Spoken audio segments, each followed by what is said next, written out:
Your point of view, what is your success based on, and how do you manage to create these success cases?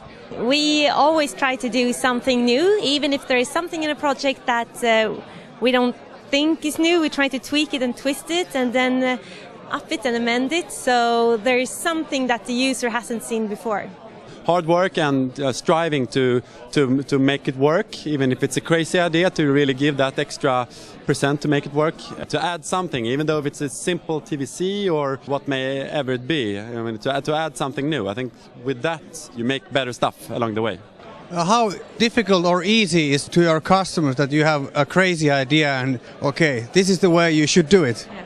It is quite hard to convince the customers to actually dare to do these campaigns. I mean, it's risky for so many different angles. It's risky because they're usually quite expensive. It's risky because you never know if it's going to actually work technically, and it's risky because it hasn't been done before. So I think building these kind of cases and showing similar examples of things that have been done before, and also if it does succeed, then the payback is so big. So constantly trying to work with these cases, and what seems to be very risky today, or what seemed to be very risky 2 years ago, is actually standard today. So it's progressing.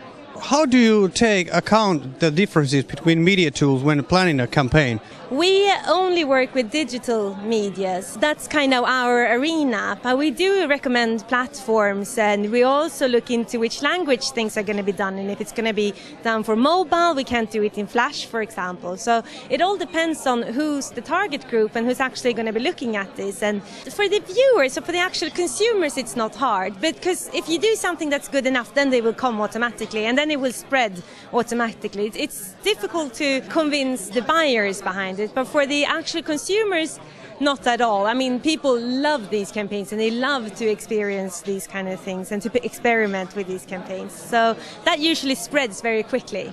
Where is the advertising business going to in the near future? Do you have any vision? Now, what we saw here today with taking the digital project out in the public space, that's a thing that we see more and more of. And we really believe in more mobile campaigns and campaigns where you use all the functionalities of the smartphone in clever ways. I mean, geo-tagging, the gyrometer, the accelerator, the GPS. You can use those for games and create those experiences even though it's on a smaller screen. So lots of that we truly believe in. And of course these physical installations, when you're taking the real or the digital world out in the real world, we see much more of that, and maybe combined with mobile. I think that's what we're heading for.